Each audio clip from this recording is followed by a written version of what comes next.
Hey family, I'm Sienna. Welcome back to Life Lessons at the Crossroads.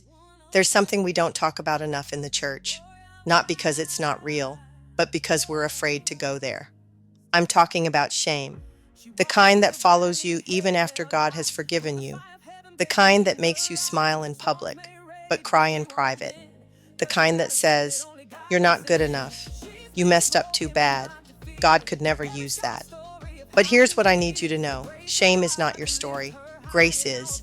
Today's story is about a woman who spent years hiding her past until she realized that the very thing she thought disqualified her was the same thing God wanted to redeem and use.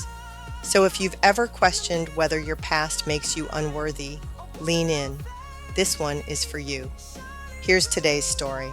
What I thought disqualified me. For years, Deja carried a story she never told out loud. She was successful on the outside, good job, faithful church member, always smiling. But deep down, she still lived in the shadow of a choice she made years ago, a mistake she regretted, a chapter she thought disqualified her. She didn't talk about it. She didn't testify about it. She just hid it. God forgave me, but I still hadn't forgiven myself.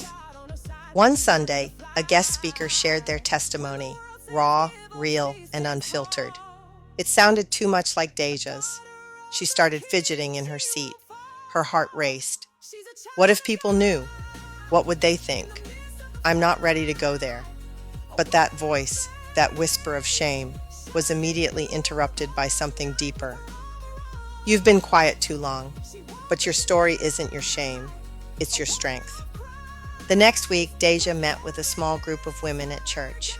It was a safe space, and for the first time, she told the truth, the whole truth. No editing, no sugarcoating, no performing. And something happened. Not judgment, not rejection, just relief, tears, and freedom. And the one sentence she never expected to hear. I've been through that too.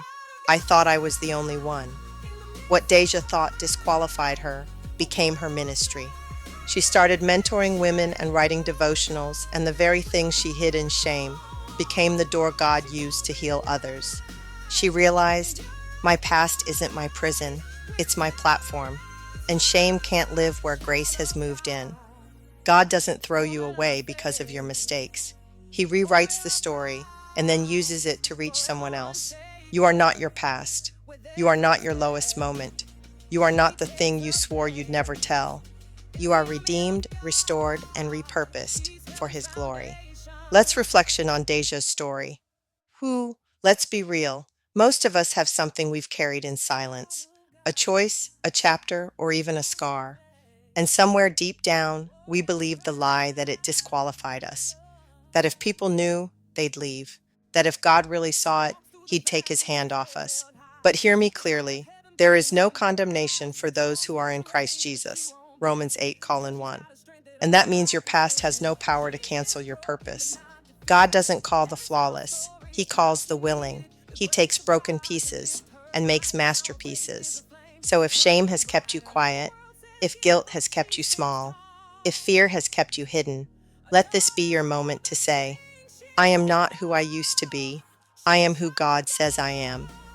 And what you thought disqualified you, that's what God will use to deliver someone else. Because your healing is connected to someone else's freedom. You're not disqualified, you're chosen, and you're covered, and you're still called. Thanks for sitting with us today. If this spoke to you, pass it on to someone who's carrying the same weight. And don't forget, grace rewrites everything.